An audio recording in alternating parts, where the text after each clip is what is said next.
Hello students, last video में हमने number system के बारे में पढ़ा। उसके अंदर हमने पढ़ा कि कैसे हम रेशनल नंबर्स को फाइंड आउट करेंगे, दो नंबर्स के बीच में कैसे रेशनल नंबर को फाइंड आउट करते हैं। और हमने उसके तीन मेथड्स पढ़े। Now we will discuss about the irrational number and how to represent irrational number on the number line. Irrational number के बारे में पहले डिस्कस करते हैं कि इरेशनल नंबर क्या होता है और इरेशनल नंबर को हम नंबर लाइन पे कैसे रिप्रेजेंट करेंगे। इरेशनल नंबर क्या होते हैं? नॉन टर्मिनेटिंग, नॉन रिपीटिंग, जो ना टर्मिनेट हो और ना रिपीट हो। क्लियर? हमने बताया था आपको फर्स्ट वीडियो में, इसको तीन वे में एक्सप्रेस कर सकते हैं कि कैसे कैसे हम कह सकते हैं कि वो इरेशनल नंबर होगा। जैसे 0.30300300 इसका मतलब क्या हुआ कि हम इसको नंबर लाइन पे इसको p बाई क्या होगी, it can not be expressed in p by Q form. हम इसको p बाई क्यू की फॉर्म में एक्सप्रेस नहीं कर सकते। और यहाँ पे जो सबसे इंपॉर्टेंट चीज है वो इस चीज का ध्यान रखना है, जो अक्सर बच्चों को बड़ी क्लास में भी होके नहीं पता लगती।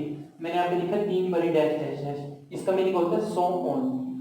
जो अगर आप 4 बार लगा दोगे तो वो गलत हो जाएगा, 2 टाइम्स लगा दोगे वो भी गलत हो जाएगा। 3 टाइम का मीनिंग होता है सो ऑन ही चलता रहेगा इसका। हमने अक्सर बड़ी क्लासों में देखा, किसी बच्चे क्वेश्चन के अंदर देखना हमेशा 3 बार ही लगा होता है डैश डैश डैश। उसके बाद सेकंड टाइप में हम इसमें क्या पढ़ेंगे, रूट एक्स। और यहाँ पे जो एक्स है, x is the positive integer और एक एक्स एक पॉजिटिव इंटीजर है। जैसे मान लो कहा कि मैंने रूट फोर क्या आएगा, 2 आएगा। अब ये 2 क्या है, it is not rational number, it is not irrational number. ये इरेशनल नंबर नहीं है। कौन सा नंबर है? रेशनल नंबर है। मतलब एक एक्स पॉजिटिव इंटीजर है जिसका रूट सॉल्व करना पॉसिबल नहीं। जैसे रूट फाइव का कोई भी रूट सॉल्व नहीं होगा तो रूट फाइव रहेगा। ये कौन सा नंबर हुआ? Irrational number. रूट 9 ये क्या आएगा, 3 आएगा और 3 क्या हमारा रेशनल नंबर। तो ये रेशनल नंबर है, ये हमारा इरेशनल नंबर है। जो टर्म हमारा सॉल्व हो, जिसका स्क्वायर रूट सॉल्व हो जाए, मतलब जिस नंबर का स्क्वायर रूट सॉल्व हो जाए, यहाँ पे स्क्वायर रूट था, जिस नंबर का स्क्वायर रूट सॉल्व हो जाए वो रेशनल नंबर आएगा। जिस नंबर का स्क्वायर रूट सॉल्व ना हो क्या आएगा, इरेशनल नंबर आएगा। ऐसे यहाँ पे मैंने स्क्वायर रूट के बारे में बताया। अब पढ़ते हैं क्यूब रूट के बारे में। 3 इसका मीनिंग ये है कि x की पावर 1/3 और यहाँ पे x क्या है, कोई भी एक पॉजिटिव इंटीजर है। अब इसका मीनिंग भी यही होगा कि जिसका क्यूब रूट सोल्व हो जाए वो तो रेशनल होगा, जिसका क्यूब रूट सोल्व ना हो वो क्या होगा, इरेशनल होगा। जैसे मान लो x के प्लेस पे मैंने 8 ले लिया, 8 की पावर 1/3, तो 8 को मैं लिख सकता हूँ 2 का क्यूब। या 1.6 एक्सरसाइज में पढ़ोगे, 3 से 3 कट देगा तो क्या आएगा, 2 आएगा। और 2 हमारा क्या, दैट इज रेशनल नंबर। इसका मीनिंग ये है कि इसका मीनिंग रूट नहीं है, इसका मीनिंग ये है कि क्यूब रूट का मीनिंग है पावर 1/3। जैसे मान लो मैं कह रहा हूँ कि 9 की पावर 1/3, 9 की पावर 1/3 सोल्व करना पॉसिबल नहीं है, तो ये कौन सा नंबर हुआ, दैट इज इरेशनल नंबर। मान लो मैं कह रहा हूँ 16 की पावर 1/3, इसको भी सोल्व करना पॉसिबल नहीं है, तो ये कौन सा नंबर हुआ हमारा, इरेशनल नंबर। जिसके क्यूब रूट को सोल्व करना पॉसिबल या जिसके स्क्वायर रूट को सोल्व करना पॉसिबल ना हो वो कौन सा नंबर होगा हमारा, इरेशनल नंबर। जो सोल्व हो जाए वो क्या आएगा, रेशनल, जो सोल्व नहीं होगा वो क्या आएगा, इरेशनल। और यहाँ पे हमने पढ़ा कि जिसको p बाय क्यू के फॉर्म में एक्सप्रेस नहीं कर सकते वो हमारा क्या होगा, इरेशनल नंबर होगा।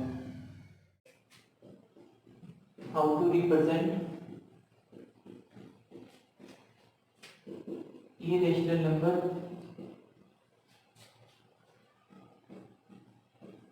On number line. ये हम नंबर लाइन के ऊपर इरेशनल नंबर को कैसे रिप्रेजेंट करेंगे। इंपॉर्टेंट क्वेश्चन है, कई बार क्वेश्चन के अंदर आता है कि रूट 5 को, रूट 2 को, रूट 3 को नंबर लाइन पे कैसे रिप्रेजेंट करेंगे। फर्स्ट ऑफ ऑल हम डिस्कस करेंगे रूट 2 को नंबर लाइन पे कैसे रिप्रेजेंट करेंगे। तो इसके लिए हमें कंपास की जरूरत पड़ेगी। मैं आपको बोर्ड पे करा रहा हूँ रूट टू के लिए पहले क्या ड्रॉ करना पड़ेगा, एक 1 ड्रॉ करना पड़ेगा। अब मुझे कैसे पता लगा 1 ड्रॉ करना पड़ेगा, मान लो मुझे कोई भी n नंबर लाइन पे ड्रॉ करना है, तो उसके लिए फर्स्टली वी ड्रॉ n-1, उसके लिए हमें n-1 नंबर लाइन के ऊपर ड्रॉ करना पड़ेगा। क्या मीनिंग हुआ इसका? मुझे √2 ड्रॉ करना है तो उसके लिए 1 ड्रॉ करना पड़ेगा, √3 ड्रॉ करना है तो उसके लिए एक कम, √3 से छोटा क्या होगा एकदम? √2। √5 करना है तो √5 के लिए √4। डिस्कस करते हैं इसको। पहले √2 बनाना है तो √2 के लिए क्या करना पड़ेगा? हमने लाइन ड्रॉ करी स्केल की हेल्प से, यहाँ पे क्या आएगा 0 1 2, और अब मुझे √2 बनाना है तो ये कितना है? 1 सेंटीमीटर। जो पर हम स्केल से इसको मेजर कर लेंगे, ये भी हम 1 सेंटीमीटर मेजर कर लेंगे। इसको नाम दे दिया ए बी सी, और ए को सी से ज्वाइन कर देंगे। अब ये भी 1 है, ये भी 1 है, तो मुझे क्या निकालना है? ए सी निकालना है। यहाँ से ट्रायंगल ए बी सी क्या आएगा? हाइपोटेन्यूज का square is equal to base का स्केल प्लस परपेंडिकुलर का स्केल। हमने यहाँ पे पाइथागोरस थ्योरम अप्लाई कर दी। और एबीसी ट्रायंगल के अंदर हाइपोटेन्यूज कितना है? एसी का स्केल, बेस कितना है? एबी का स्केल, परपेंडिकुलर कितना है?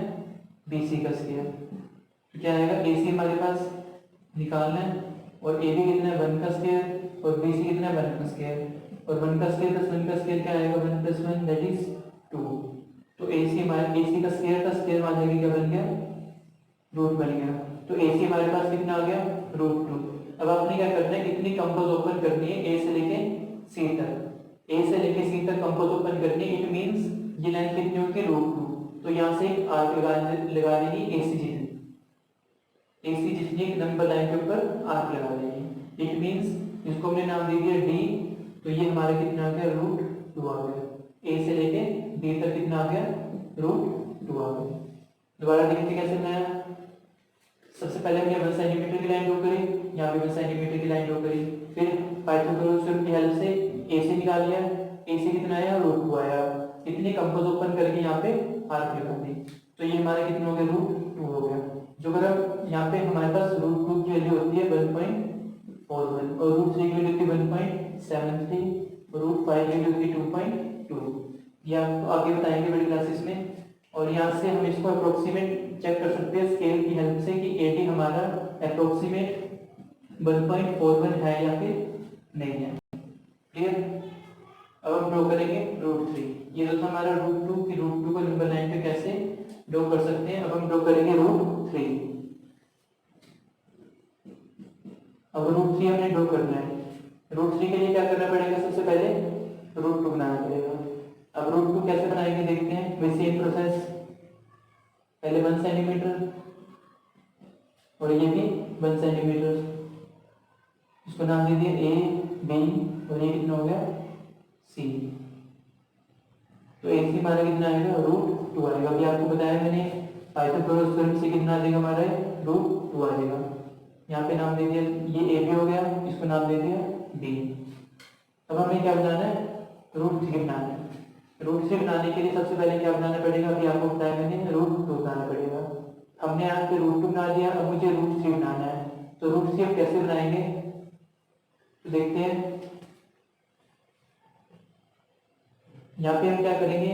एक स्केल की हेल्प से परपेंडिकुलर ड्रॉ करेंगे। हम स्केल की हेल्प से यहाँ पे 90 डिग्री का एंगल ड्रॉ करके एक लाइन ड्रॉ करेंगे स्केल की हेल्प से, डी की हेल्प से।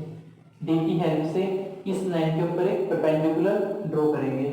परपेंडिकुलर ड्रॉ करने के बाद हमें यहाँ पे √2 आ गया। यहाँ पे कितने डिग्री का एंगल बनेगा? 90 का। और परपेंडिकुलर हमें कितना लेना है? सिर्फ और सिर्फ 1 सेंटीमीटर लेना है। बाकी लाइन्स को इरेज कर सकते हैं। ये 1 सेंटीमीटर होगा, मतलब सी पॉइंट के ऊपर 90 डिग्री की हेल्प से हमने 1 सेंटीमीटर लाइन ड्रॉ कर दी है। फिर ये को ए से ज्वाइन कर देना है, और हमारे पास एक राइट एंगल ट्रायंगल बन गई in triangle A C E. Clear? तो क्या फॉर्मूला होगा? ए का स्क्वायर इज इक्वल टू ए सी का स्क्वायर प्लस सी का स्क्वायर। इस ए सी ट्रायंगल में मैं इसको अलग से भी ड्रॉ कर सकता हूँ। इस ए सी ई ट्रायंगल के अंदर ए सी हमारा कितना है? √2, और सी हमारा कितना है? 1।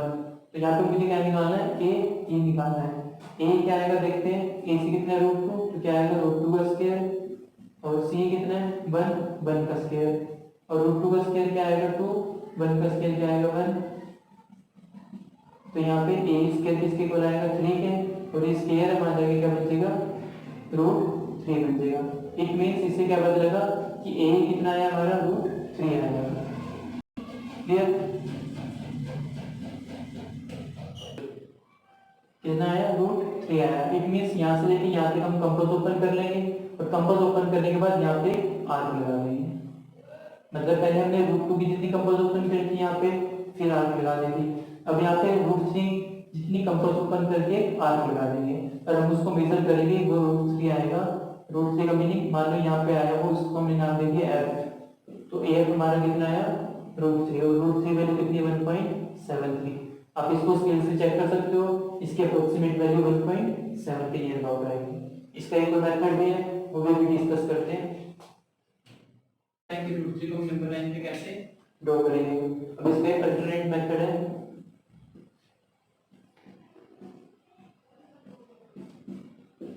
जैसे हमने सबसे पहले रूट 2 बनाए, ये क्या 0, ये क्या 1, और यहाँ पे भी कितना 1, इसको नाम दे दिया ए बी।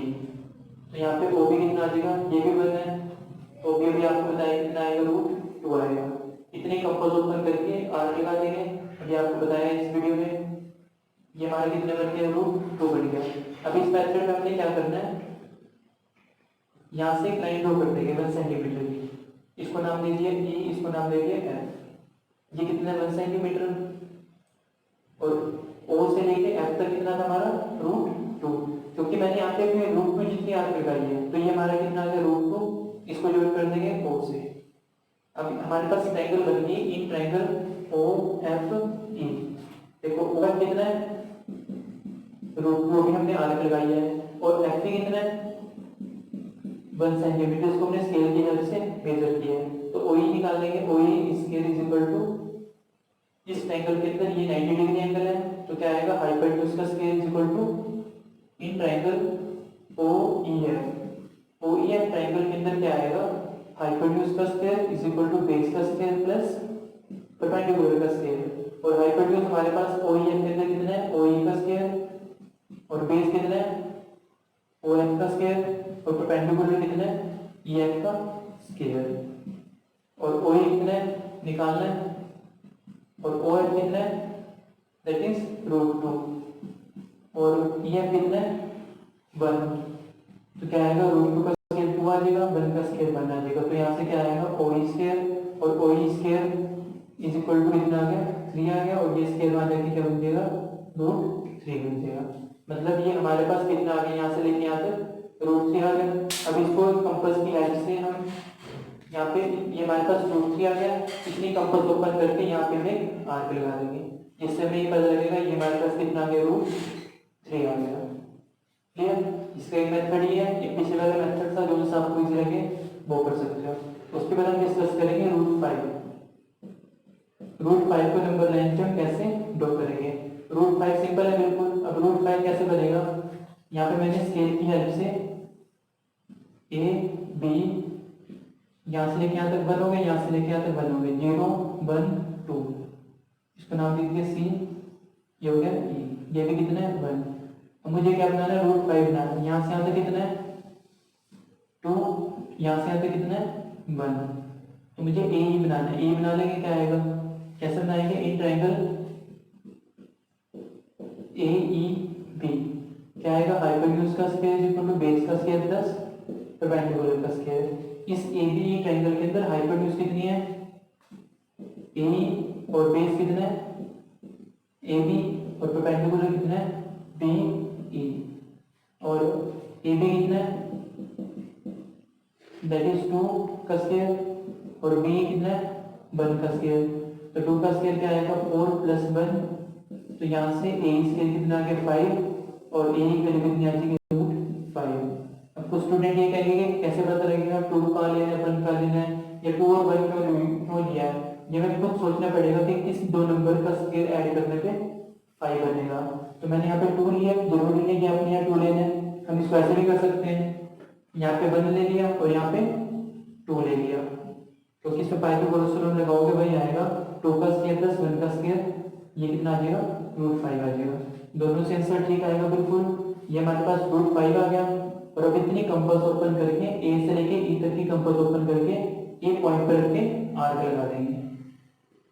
और ये हमारा कितना आ जाएगा, हम इसको मेजर करेंगे और ये हमारा कितना आ जाएगा पूरा, इसको नाम दे दिया एम, और ये हमारा कितना आ गया √5 आ गया। हम इसको स्केल की हेल्प से मेजर भी कर सकते हैं। √5 वाला कितना आएगा, अप्रोक्सीमेट 2.2 आएगा। तो हमने √5 के लिए क्या किया, पहले 2 सेंटीमीटर का बेस लिया और 1 सेंटीमीटर की परपेंडिकुलर लेंथ ली, फिर यहाँ से हाइपोटेन्यूज निकाल लिया, हाइपोटेन्यूज की हेल्प से देखा कितना आ गया, √5 आ गया। इतनी कंपास ओपन करके यहाँ पे आर्क लगा दी। जो अगर ऐसे नहीं करना तो इसको ऐसे भी कर सकते हैं, यहाँ 1 लिया, यहाँ 2 लिया, इसे पाइथागोरस थ्योरम निकाल दिए, √5 आ गया, यहाँ पे रख के आर्क लगा दी। इसको नोटबुक पर करेंगे स्केल की हेल्प से, और इस टाइप के क्वेश्चंस एग्जाम के अंदर आने के चांस हैं। Okay, thank you.